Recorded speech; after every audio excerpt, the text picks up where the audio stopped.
Assalamualaikum warahmatullahi wabarakatuh. Saya Lul Mahmuda dengan NIM 21031111001035. Nah, kali ini saya akan menjelaskan mata kuliah agroklimatologi atau pertemuan ke-10 tentang kekeringan dan pengaruhnya terhadap pertumbuhan tanaman.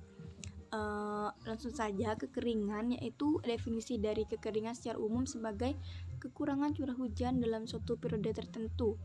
Kekeringan sendiri merupakan kekurangan pasokan air pada suatu daerah dalam masa berkepanjangan. Biasanya kejadian ini muncul bila suatu wilayah itu secara terus-menerus mengalami curah hujan yang tinggi di bawah rata-rata. Faktor kekeringan yang pertama ada faktor meteorologi, yang mana ekspresi perbedaan presipitasi dari kondisi normal untuk suatu periode tertentu. Yang kedua ada faktor hidrologi, yang mana hal ini disebabkan bertambahnya koefisien runoff dan berkurangnya resapan air ke dalam tanah. Yang ketiga ada faktor agronomi, yang pola tanam sebagai salah satu dasar untuk perhitungan kebutuhan air. Yang keempat ada faktor prasarana sumber daya air, yang kebutuhan air itu untuk irigasi lah, rumah tangga dan lain sebagainya. Yang kelima ada faktor penegakan hukum, dan yang terakhir ada faktor sosial ekonomi, yang mana hal ini juga mempengaruhi tingkat partisipasi pelestarian sumber daya air dan juga lingkungannya.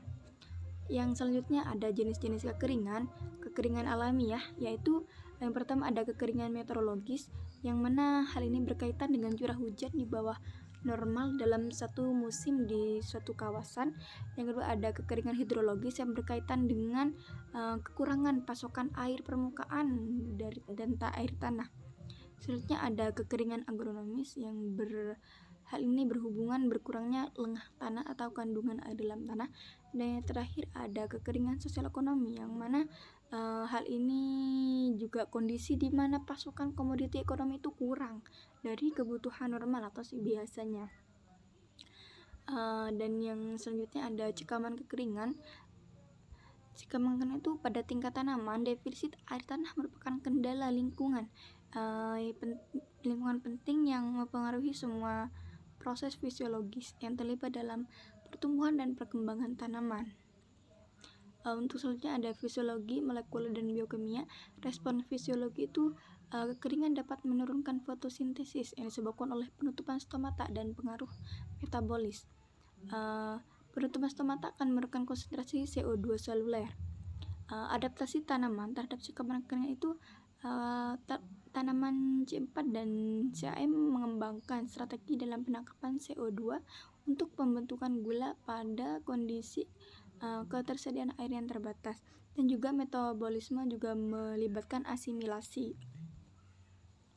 Selanjutnya ada respon biokimia, yaitu dinding sel ini merupakan barir fisik yang juga melakukan proteksi di dalam tingkat teratas karena adanya deformasi properti, dan juga adaptasi biokimia itu penyesuaian osmotik lah, yakni akibat dari metabolit baru, senyawa ini juga memiliki kelarutan tinggi yang mampu memproduksi permukaan solvasi yang menangkap air.